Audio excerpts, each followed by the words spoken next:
The words are enshrined in American culture, and there's no doubt the refugees fleeing war in Syria are tired and poor. But do they truly yearn to breathe free? Are they coming because they want to be a part of republicanism, part of that American spirit? No. What happened in Europe is nothing but a preview as to what's coming to the United States.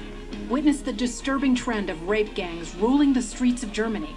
They look at European girls as asking for it. I think that many of these young males view Western women essentially as the spoils of war. This is Germany's experience with immigrants who refuse to assimilate. That's spreading throughout Europe. Why? Because Islamic law is against assimilation. And it's already playing out in the United States. They come to Europe, and they're coming to America, and they see all these women who are not veiled and who are infidels. They're fair game. In America, we're starting to see sexual assaults, rapes, honor killing, and it's gonna be here to stay. Thanks to policies launched by the pro-mass immigration leftists who are more concerned about their image than the safety of hard-working Americans. In pursuit of this globalist agenda, they're running roughshod over the will of the people, inundating our countries with these migrants who have this supremacist, violent, and authoritarian worldview, who are victimizing our young people. And they're doing it with the support of big businesses, taking advantage of taxpayers for cheap labor.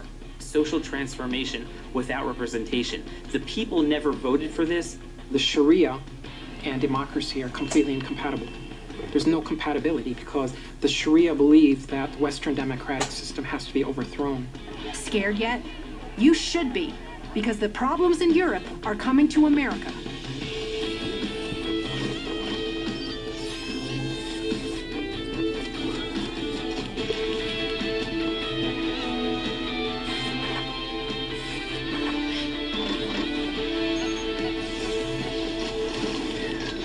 Michelle Malkin investigates.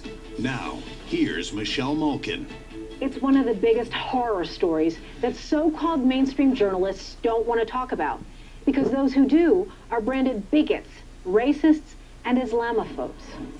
But whether it's on the front pages of America's leading newspapers or not, it's happening and it's real.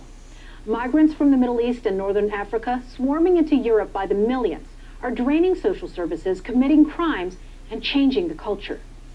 I'm a child of legal immigrants, but I'm against open borders and indiscriminate immigration.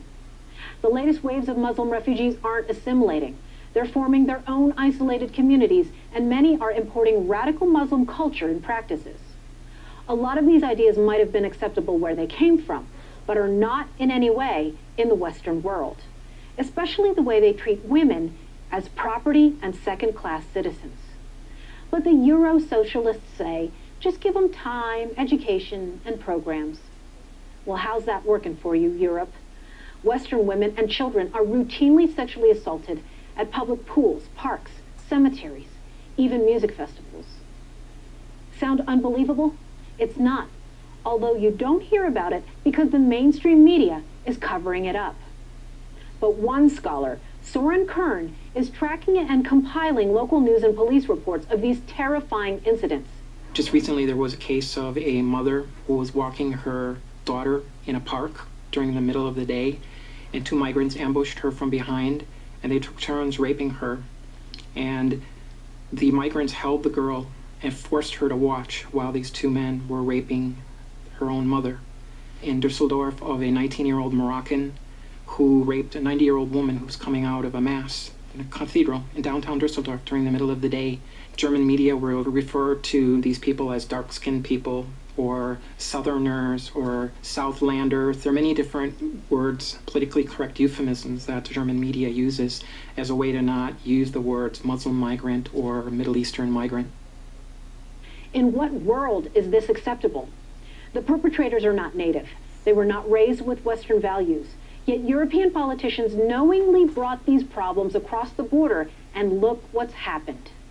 America, let this be a warning. If we stay the course with mass refugee resettlement, this is only a preview of what's to come.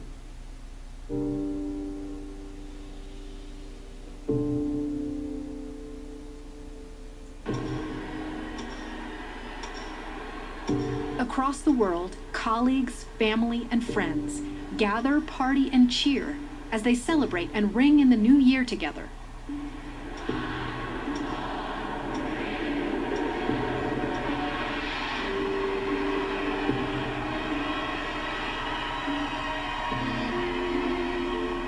But in Cologne, Germany, that party turned into a nightmare in 2016. At first, German officials said nothing, but eventually there were so many reports, so many cell phone videos, that they couldn't cover it up any longer. Cologne Mayor Henriette Recker addresses it 1 year later. Natürlich auch immer an die im vorigen Jahr angegriffenen Frauen, und ich wünsche ihnen, dass sie die schlimmen Erfahrungen schon überwinden konnten. But just how many women are we talking about? Reports varied and changed. At one point, Reuters cited 121. USA Today, more than 600. But now some are saying as many as 1,500 women were assaulted that frightening evening in Cologne. If it wasn't for people who had their cell phone video footage of these assaults in the front of the Cologne train station on New Year's Eve, the German authorities would have done their best to keep it completely sealed and silent from the German public. Soren Kern is a dual U.S. and German citizen who is a senior fellow at the Gatestone Institute, which focuses on Middle East issues and the Islamization of the West. In Cologne, New Year's Eve 2016, there were mass assaults of women by migrants. It wasn't just in Cologne, but it was in Hamburg and Stuttgart and Hanover and many different cities across the country. This was shocking to the German public because of the scale. So who were these men? Let's take a look at some of the media's descriptions. Half of them foreign nationals who had only recently arrived in Germany, from the Washington Post. The Independent out of the UK wrote, North African or Arab descent. The New York Times, newly arrived asylum seekers and many other immigrants. Kern says they're most likely also Muslim, judging from where they came from and how they attacked these women. But few people would dare say that out loud. Essentially, it was a Arabic rape camp called Taharush Gameya. Essentially, it's a practice in many Muslim countries where large groups of Muslim males surround individual women and begin to sexually assault them. A game for some, terror for others. And this doesn't surprise Nani Darwish, a woman who experienced sexual harassment by Muslim men growing up in Egypt. Gender is very important in Islamic law. The laws that apply to men are very different from laws that apply to women. Men have more rights legally under the law. Darwish, a former Muslim, moved to the United States as an adult. She can never return to Egypt because of death threats against apostates. And this is my mother and myself, a baby, and my sister. And it's a little hard for me to look at these pictures because unfortunately my mom no longer talks to me. They have stopped talking to me because I became Christian and also because I'm advocating peace with Israel. She knows what it feels like to have men treat her poorly, just because she is a woman. Women are viewed as second-class citizens legally and socially and culturally. When I was walking in Cairo, and I was wearing Western clothes, really, and if you're walking in the crowded street, you'd be pinched, you'll be groped all the time. Why? Because you're a woman walking by yourself.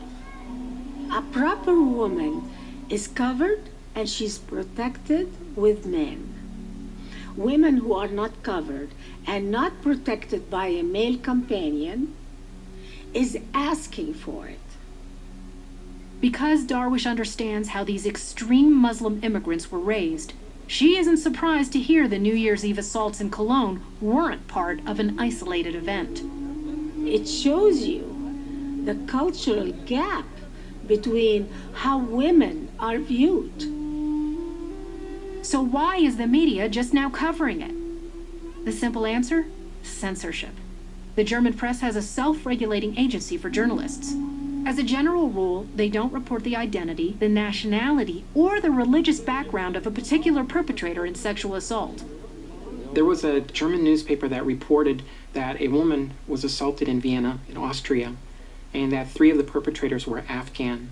The German press agency sanctioned this newspaper for reporting on the nationality of the 3 perpetrators who committed the rape, because it said that it was discriminatory. They used the words subject these people to second-class status. So you see, political correctness is taken over rational thinking in Germany on this migration issue. And it's more important in many of these European countries, particularly in Germany, to protect the identity or the religious background of the perpetrators than it is to protect the women and children, German citizens. Well, this is a situation that's perverse in any way that you try to examine it. Kern has spent years collecting and analyzing data so he can figure out what's really going on in Germany. You usually find out about these incidents if you read the local newspapers or if you read the local police reports. What Gatestone has done is really tried to connect the dots by putting together thousands of reports of sexual assaults from all across Germany. When you look at it on a month-to-month basis, it's just a nationwide, massive assault on German women and children. And it's not just Germany. These problems are happening all over Europe. Women being assaulted and raped while the government and mainstream media cover it up because whistleblowers are branded as Islamophobes and racists. There's a very real possibility of civil war in a lot of these European countries, particularly in France and in Germany. People want to know about Islam in Europe. You know, a lot of things going on over there, a lot of changes in European society. And I think there's a lot of fear. There's a lot of inaccurate information. You know, mainstream media really doesn't want to report on the issue of the rise of Islam in Europe. So thankfully we have things like Michelle Malkin or the Gatestone Institute, alternative sources of analysis to help people really understand the magnitude of the changes taking place in Western civilization. The changes date back to World War II. A whole generation of European men wiped out. So countries like Germany brought in migrants to fill jobs like factory workers. Many were Muslim men and their families who never really integrated into European culture. Within the last few years, floods of refugees have poured into Europe from northern Africa and the Middle East, particularly Syria. Germany absorbed 1.5 million migrants in 2 years under the direction of Chancellor Angela Merkel. I think Angela Merkel was very afraid that if she refuses to allow these people into the country, if she seals the borders, it would really spell the beginning of the end of the European Union. So I think she didn't really understand the magnitude of the implications of allowing all these people into the border, but I think it really had less to do with humanitarian sensibilities than it did with the future of the European project. The public is slowly catching on and getting angry, criticizing and protesting Merkel's nonsensical immigration policies that are putting her people in danger. This is why Angela Merkel right now is having a major problem in running for her re-election. Brigitte Gabriel is the founder of Act for America, the nation's largest nonprofit, nonpartisan grassroots national security organization.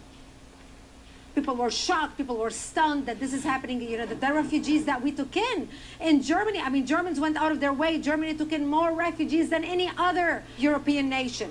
That's when the mayors of the cities tried to cover it up. Watch what happens in this meeting in a small German town when a man tells the mayor his granddaughter has been sexually harassed by refugees.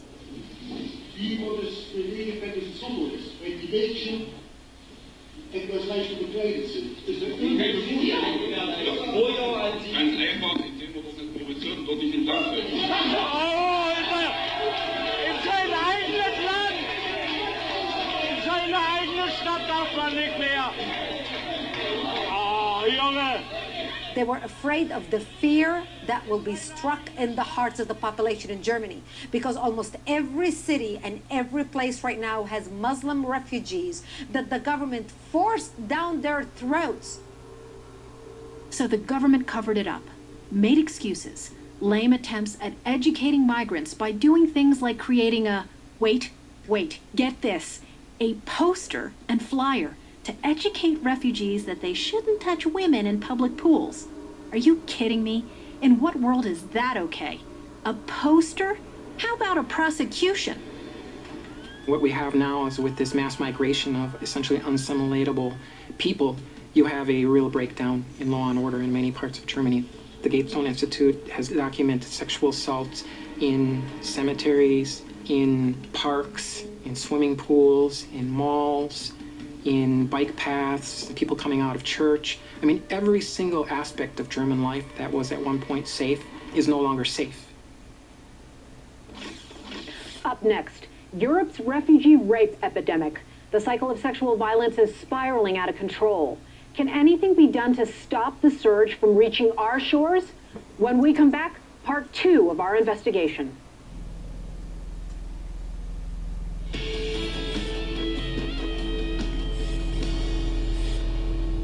Let's revisit that last statement. Every single aspect of German life that was at one point safe is no longer safe. This is terrifying. Why are more German people not revolting? Why aren't they telling their government these policies are unacceptable and vote out their chancellor? Here's one theory. They have no idea how large scale this problem is because, as we heard, government officials and the mainstream media are covering it up. But get this, it isn't only happening in Germany. There are stories like this all throughout Europe. How about the women and girls sexually assaulted at a music festival in Sweden? Have you heard of this? It was being kept under wraps until they couldn't anymore. When the New Year's attacks exposed the problem, police in Sweden reluctantly investigated, and what they found is shocking. Sexual assaults at music festivals, street carnivals, and New Year's Eve celebrations. Almost all of the perpetrators were from Afghanistan, Eritrea, and Somalia. The Gatestone Institute dug through the reports and found 10 cases where groups of men surrounded girls as young as 12 and played the rape game we saw in Cologne, Taharush Gameya, which is Arabic for collective harassment. Women and girls filed reports, so at least they caught the bad guys, right? Wrong. All investigations into attacks at 2 different festivals were dropped. Not enough evidence and trouble IDing suspects. Oh, and get this.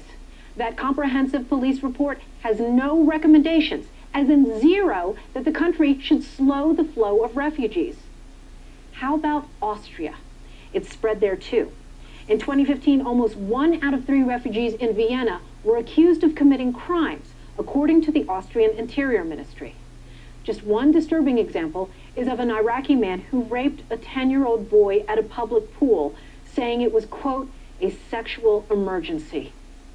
With all this trouble in Europe and the influx of immigrants into the United States, we have to ask ourselves, is it coming to America, or is it already here?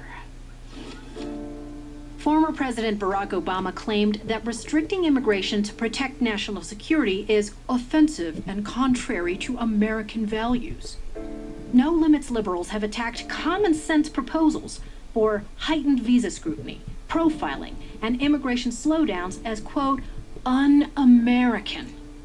I think our founding fathers would be appalled. They wanted to prevent individual states from flooding the rest of the Union with immigrants that they believed wouldn't assimilate. That's why they gave it over to the feds. They didn't give it over to the feds to screw over the states and say, we are going to forcibly transform you, seed your communities with security risks, change your culture, strain your social services and your education, your hospitals. Daniel Horowitz is a senior editor at Conservative Review. Immigration, at its core, is to benefit those already in the country. When you bring in large quantities from societies that are fundamentally incompatible with Western civilization, you have a cumulative problem. The individuals coming will never assimilate in large numbers. But like always, Obama said to hell with our founders. He ditched our sovereignty and safety for left-wing spin. Obama welcomes thousands of refugees for a better life.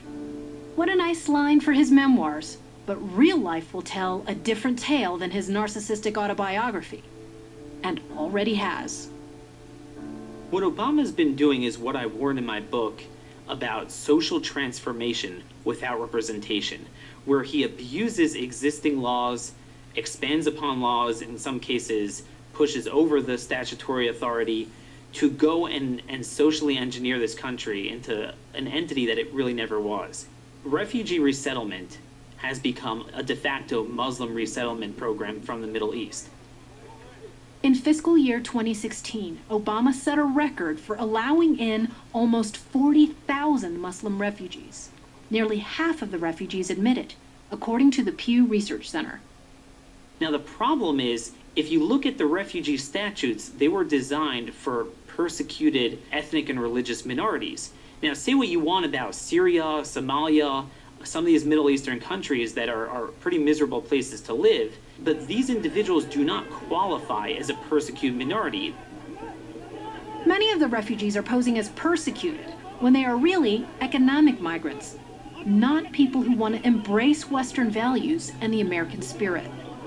In the fall of 2016, an Iraqi refugee was arrested and prosecuted on terrorism charges for giving material support to ISIS. One of the things he said is that America will not isolate me from my Islamic duty. Europe did a lot of programs for assimilation. Why aren't the Muslims in Europe assimilating? I'm sure that many of them are. But the problem is they get ostracized by their community. Why? Because Islamic law is against assimilation. They basically built their own little communities within Europe. So instead of assimilating and respecting their women and giving their women right to an education, they kept their women exactly from whatever original country they came from. And that's why they were not assimilating. Our value system is 100% opposed to anything they stand for. And that's why they cannot assimilate, and they will never assimilate unless they shed their culture and unless they shed their Islamic belief. They're not going to be able to treat women as equals. They're not going to assimilate. Quite the contrary. They think their values are superior to ours. And so they're going to work to impose theirs upon us. Dr. Robert Spencer is an author and the director of Jihad Watch.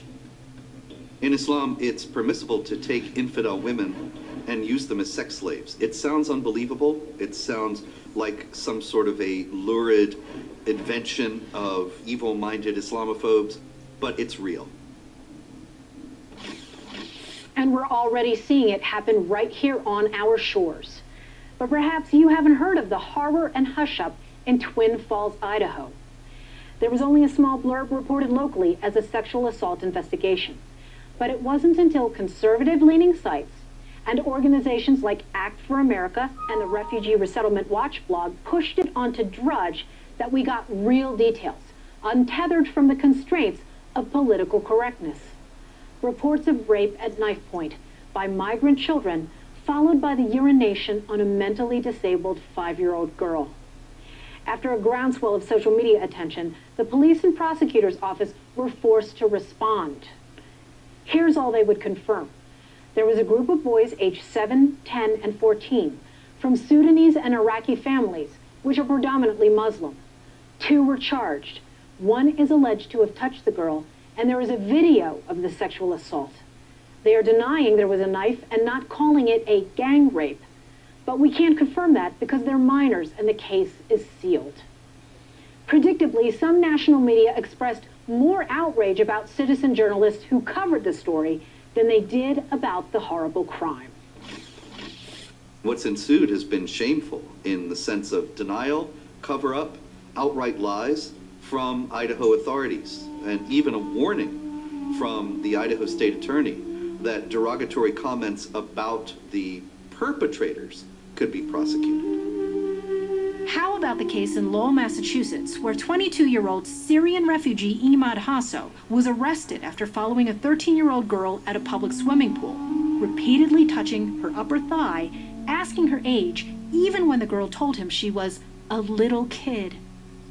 Same thing as what we saw happening in Germany. And you see, it's based on the same Islamic principles. She's 13. She said she was too young, but as far as the Muslim migrant is concerned, that's a perfect age, because Muhammad married his wife when she was 9.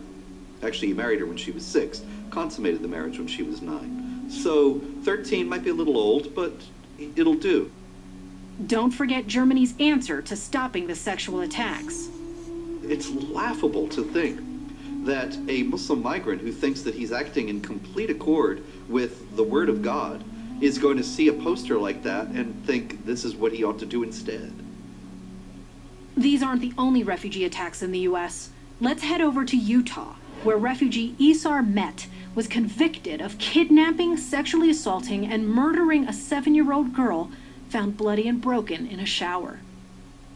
Or Ashburn, Virginia, where this native of Togo who had only been in the country for 9 days, dragged a woman into the woods and tried to rape her. He's serving 10 years. Or how about this one? A massive Muslim sex trafficking ring busted in Nashville by multi-state and federal agencies. According to the FBI, 29 were initially charged of the primarily Somali refugee gang.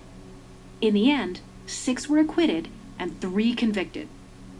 I do think that that gang in Tennessee was the first instance of a Muslim rape gang in the United States, and there will be many others. One witness cried on the stand that the gang made her a prostitute at age 12 in Minneapolis, some nights selling her to Somali men for as little as $40. But I thought these were religious men, reportedly taking breaks for Muslim prayer time. Still think it's a peaceful religion? Let's ask. There was a Muslim gang raping and sexually abusing young non-Muslim girls. Nobody wants to acknowledge that such an ideology exists or that such beliefs exist in Islam. I don't think Islam cares about peace at all. The Quran says, why seek peace when you're on top? It's a temporary tactic to become strong again and go back to do jihad. So what do we do now? Expert Soren Kern fears Europe is too far gone, but America can still stop what happened across the pond. Dealing with these Islam, non-Islam, Muslim, non-Muslim assimilation problems is a permanent feature of European life. And I think that that can't be reversed, apart from extremely drastic moves, which I would not obviously encourage or promote. I'm a first-generation American. I love this country, and I am very pro-migration. I'm not against migration in any sense of the word, but there needs to be controlled migration. And there needs to be understanding of who is coming in the country, and that the migrants who come into this country share the values of the United States. Kern advises a temporary ban for countries that promote ISIS. Horowitz also wants a pause in mass refugee resettlement, as we really have no way of vetting the people coming in. You could resettle 12 times as many people nearby in Arabic countries, in the Gulf countries, which have refused to take in any refugees because the cost is so much less. If you really cared about humanitarianism, you would put in those funds towards local resettlement, regional resettlement. We need a complete rework of our immigration system, of our terror verifying system, of our watch list system. And this is the exciting thing about having an administration like the Trump administration right now that really can do a whole rebuilding of our counter-terror infrastructure in every way. I think there has to be some kind of training about the legal system in America, how we respect women here, how women and men have the same equal rights under the law. Because, unfortunately, the West presumes that immigrants understand that, but many of them understand it the hard way after a crime has already happened. Donald Trump campaigned on what he promised would be sharp departures from policies that both administrations pursued before him. And notably, that's in terms of immigration, and in actually daring to say that we're going to have a moratorium on, first he said Muslim immigration, and people said, oh, he backtracked because now he's saying just immigration from terror hotspots. Actually, that's just a method of doing what he always said he was going to do, which is try to prevent jihadis from coming into the United States. The jihad attacker at Ohio State University was born in Somalia, and then he lived in Pakistan. And so if the Trump administration policies had been in place in November 2016, then Abdul Artan may never have been in the country at all. But it's certainly hard to overturn decades of bad policies when there's so much money and power at stake. Clearly, the Obama administration saw refugees as potential Democratic voters and the way toward a permanent majority, a demographic path to liberal control of the country. Europe has seen it, and now so are American mid-sized cities, stuffed with refugees from wildly different cultures, transforming the local communities and costing taxpayers big bucks. We're the ones paying for each of these refugees, putting a strain on public schools, housing, and health services. And here's the thing, a lot of these refugees are not employable. In Germany, out of the 1.1 million migrants in the country, a Reuters survey found the country's major firms have hired fewer than 100, just 63 refugees by fall 2016, although several responded that they found it discriminatory to ask about an application migration history. In the U.S., charities, nonprofits, and big businesses are cashing in on the racket. There are 9 major contractors. We looked up Lutheran Immigration and Refugee Services at usaspending.gov and found nearly $100 million in the past decade. And that's just one example. The Refugee Resettlement Watch website estimates the government is spending at least $1 billion per year on resettlement. And as for those for-profit U.S. corporations, they say they need more cheap labor, especially manufacturing, food processing, and hospitality. It might be cheap for them, but the government is subsidizing their salaries in the forms of housing, food stamps, even corporate tax credits. It's the same thing as outsourcing jobs to foreign companies. Your hard-earned tax dollars are being spent to hire foreigners, sabotaging American jobs. And to think we've just been through a recession. Millions of hardworking Americans were searching for work, and here we are giving it all away to Muslim refugees, undermining our way of life. The fight earlier this year over President Trump's common-sense executive orders to freeze refugee resettlement shows what we're up against. It's not just enemies outside our borders who threaten our safety and security. It's the enemies within, Congress, the courts, and the media who are conspiring against America.